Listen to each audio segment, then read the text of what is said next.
Bismillahirrahmanirrahim. Assalamualaikum warahmatullahi wabarakatuh.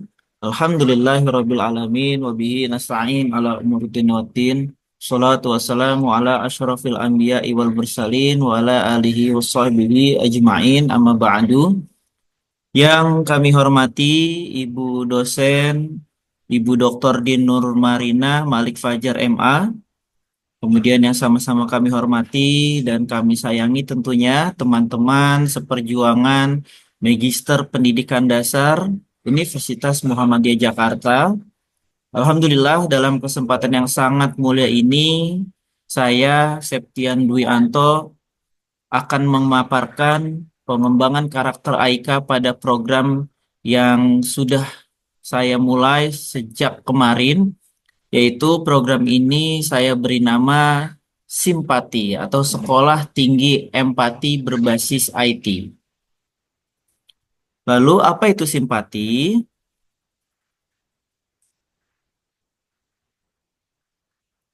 Baik, simpati adalah Sekolah Tinggi Empati Berbasis IT, merupakan program yang ditujukan untuk warga sekolah agar saling peduli, agar empati, dan melahirkan akhlak budi pekerti Islami sebagai modal menghadapi kehidupan dan peradaban yang lebih baik lagi.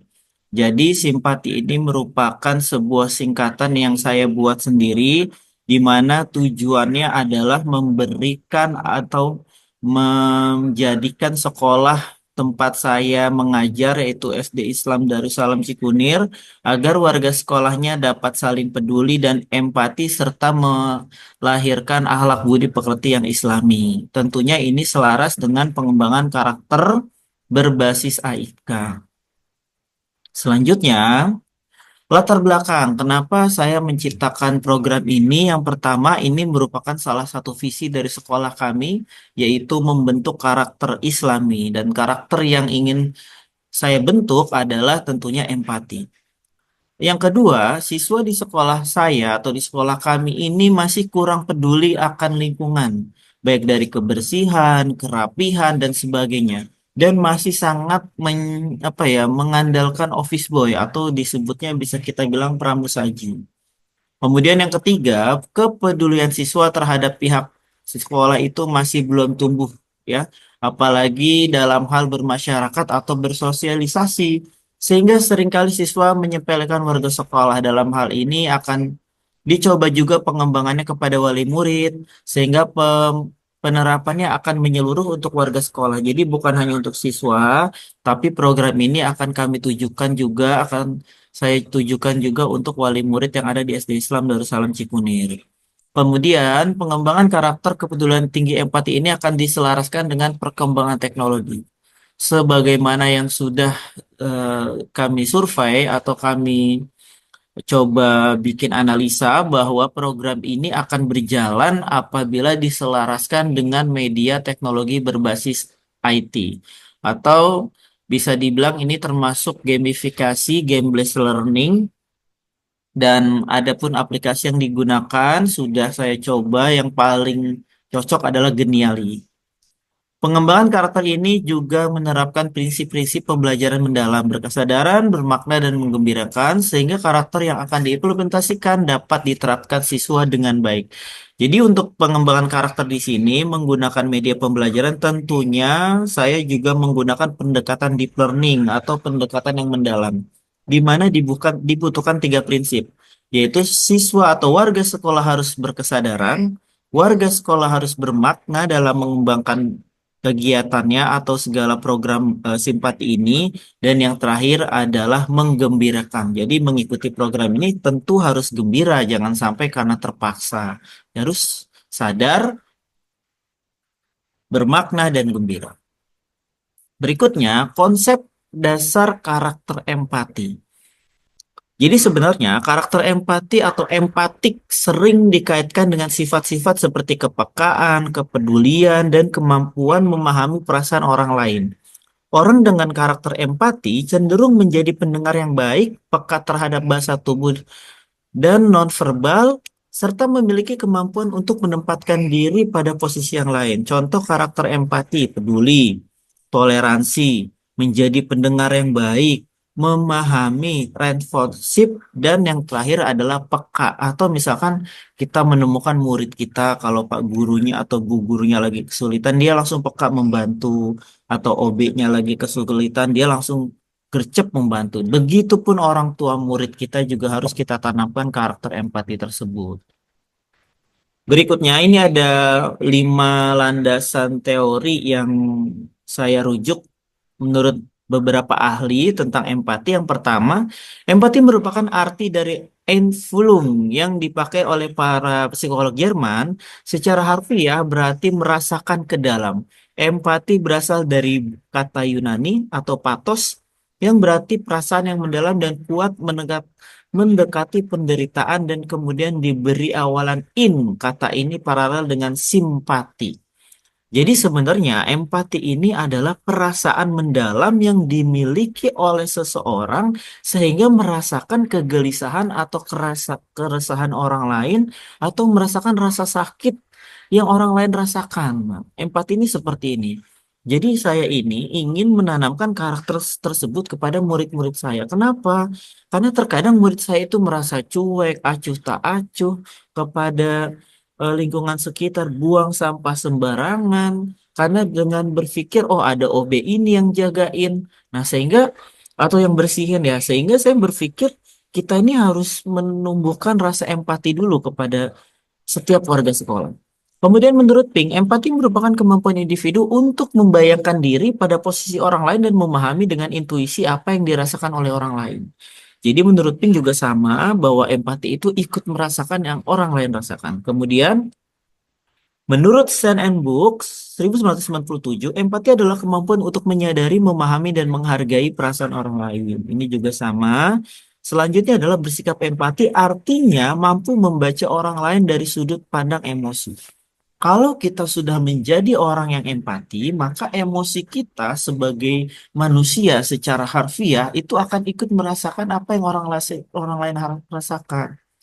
Dan yang terakhir, referensi yang menjadi rujukan saya adalah Harlock tahun 1980 menyebutkan bahwa remaja dalam tugas pengembangannya dituntut melakukan perubahan besar dalam sikap dan pola perilaku yang dipusatkan pada penanggulangan sikap dan pola perilaku yang kekanak-kanakan dan mengandalkan persiapan untuk menghadapi masa depan. Jadi, empati ini menurut Harlock adalah salah satu sikap yang akan menjadi basic atau yang akan digunakan untuk masa depan kelak ketika anak-anak kita ini sudah menjadi seorang yang dewasa atau udah mampu menyelesaikan masalahnya sendiri.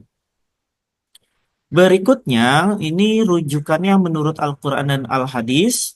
Ini ada di surat Al-Baqarah ayat 177 yang artinya kebajikan itu bukanlah menghadapkan wajahmu ke timur dan barat, melainkan kebajikan itu ialah kebajikan orang yang beriman kepada Allah, hari akhir, malaikat-malaikat, kitab suci, dan nabi-nabi.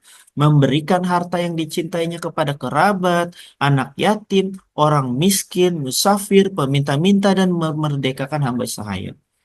Dari ayat Al-Quran ini ditegaskan bahwa kebaikan itu tidak hanya kepada Allah, tetapi dengan orang lain pun sama. Dan salah satu kebaikannya adalah memiliki rasa empati terhadap orang lain. Berikutnya, ini dari hadis Bukhari. Dari An-Nu'man bin Bishir, dia berkata bahwa Nabi Shallallahu Alaihi Wasallam bersabda, perumpamaan orang-orang yang beriman dalam hal saling mencintai, mengasihi, dan menyayangi di antara mereka adalah ibarat satu tubuh. Apabila ada salah satu anggota tubuh yang sakit, maka seluruh tubuhnya akan ikut terjaga. Dia tidak bisa tidur dan panas atau ikut merasakan sakitnya. Di sini jelas maksud dari hadis ini adalah ke arah empati. Di mana apabila seorang muslim tersakiti, maka kita harus ikut tersakiti. Dengan cara apa? Ya dengan cara empati kita seperti apa? Tergantung orangnya masing-masing. Ada yang langsung membantu, ada yang ikut mendoakan, atau ada yang mencegah terjadinya hal seperti itu. Karena kita tahu kalau kita melakukan nanti orang lain akan sakit. Nah, itu juga termasuk kategori sikap empati yang ingin saya kembangkan. Berikutnya, referensi AIK dalam program simpati, saya merujuk referensi dari Thomas Licona, seorang pakar pendidikan karakter dari Amerika Serikat. Pengembangan pendekatan holistik dalam bentuk karakter melalui 3 dimensi. Yang pertama, saya menggunakan moral knowing, yaitu pengetahuan tentang nilai dan prinsip moral seperti kejujuran, tanggung jawab, dan empati. Dalam konteks simpati ini, diwujudkan melalui pemahaman siswa tentang pentingnya peduli dan empati terhadap kehidupan sosial dan spiritual. Jadi, dalam moral knowing ini, ditegaskan dulu bahwa empati ini sangat penting dalam kehidupan bersosial. Selanjutnya adalah moral feeling. Dimensi aktif yang mencakup rasa peduli, simpati, dan cinta terhadap kebaikan. Dan yang terakhir adalah moral action, kemampuan untuk bertindak berdasarkan nilai yang diyakini dalam simpati. Siswa tidak hanya belajar tentang empati, tetapi juga berlatih dan mempraktikkan dalam situasi nyata akan simulatif berbasis teknologi dan AIK, atau yang sekarang memang sedang dikembangkan yaitu Al-Islam ke Muhammadiyah. Berikutnya, AIK, Al-Islam dan Kemuhammadiyaan dalam program simpati. Yang pertama yang akan diterapkan adalah tauhid, tentu keimanan, keyakinan bahwa semua manusia adalah ciptaan Allah dan harus diperlakukan dengan kasih sayang dan empati. Yang kedua adalah adab, etika sosial dan spiritual, menanamkan perilaku terpuji seperti tolong menolong, santun dan peduli terhadap sesama. Selanjutnya adalah amar ma'ruf nahi munkar, yaitu memberikan kontribusi nyata dalam perbaikan sosial dan menolak ketidakpedulian sebagai tanggung jawab keimanan bersama. Berikutnya, tujuan program. Nah, tujuan program dari landasan yang tadi sudah disebutkan, baik dari sisi akhlaknya, dari sisi AIK-nya, yaitu adalah meningkatkan karakter empati siswa terhadap warga sekolah dengan berbasis IT melalui pembelajaran mendalam. Jadi ini adalah salah satu program yang memang saya rancang, ada deep learning-nya, ada karakternya, dan menggunakan media IT. Untuk media di sini yang saya gunakan adalah Geniali. Berikutnya, ada strategi implementasinya. Yang pertama adalah tahapan berkesadaran. Di mana tahapan berkesadaran ini yang dilakukan adalah siswa melakukan hal lebih halal di sekolah, kemudian menggunakan simulasi lebaran, mereka mengikuti lebaran, menyusun tembak empati, dan mengundang pendongeng Islami bercerita kisah salaba dan seterusnya.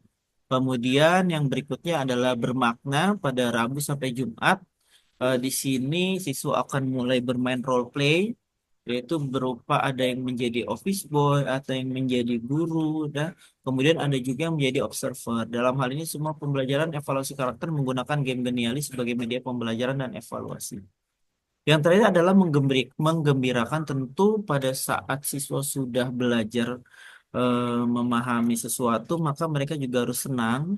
Nah, dalam menggembirakan ini adalah salah satunya kita melakukan penguatan dengan aplikasi game Geniali. Rencananya juga link game ini akan diberikan kepada wali murid sebagai umpan balik dari program ini. Kemudian siswa membuat poster dari Canva, dan yang terakhir adalah apresiasi siswa, dan yang paling menggembirakannya adalah siswa akan diangkat menjadi duta simpati di sekolah. Berikutnya, tahap berkesadaran. Nah, ini sudah dilakukan di sekolah. Tahap berkesadaran ini pada awal hari pertama masuk di sekolah, kami mengundang pendongeng di mana pendongeng tersebut menceritakan tentang kisah sahabat Nabi, dan salah satu penguatannya ada di dalam games yang udah dibuat yang berbasis IT tadi. Ini masih tahap percobaan, dalam hal ini terus dievaluasi dan berdiskusi mengenai kelanjutan dan dampak dari program ini. Kemudian serta kemungkinan dalam rutinnya program di sekolah dengan penyempurnaan.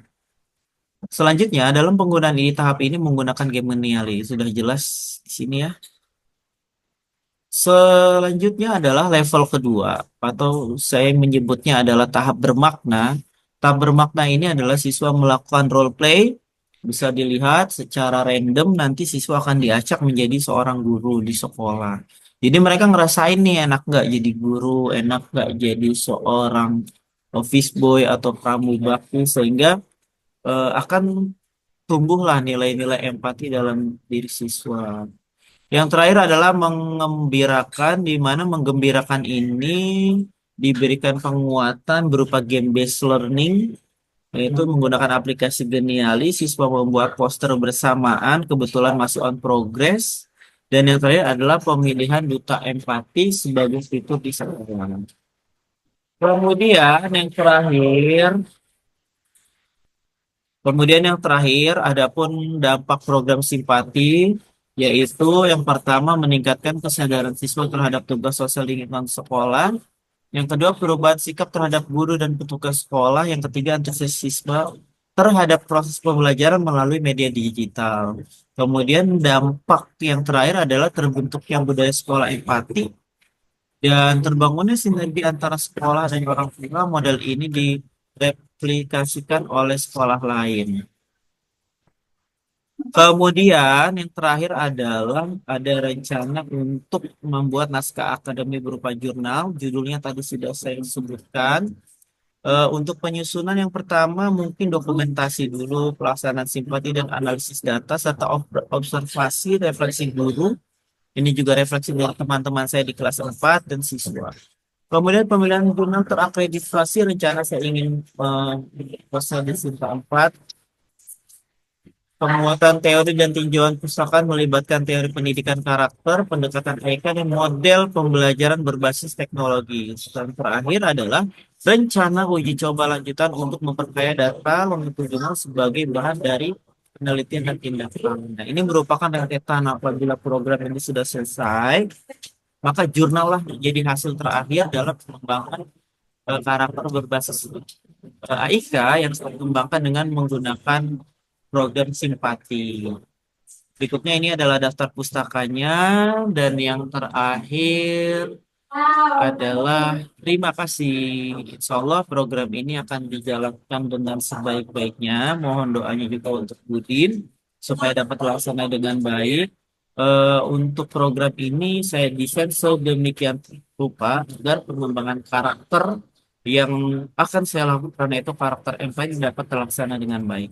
Terima kasih Budi, terima kasih teman-teman semua. Mohon maaf lahir dan batin. Semoga program saya dapat menginspirasi semua orang. Wassalamualaikum warahmatullahi wabarakatuh.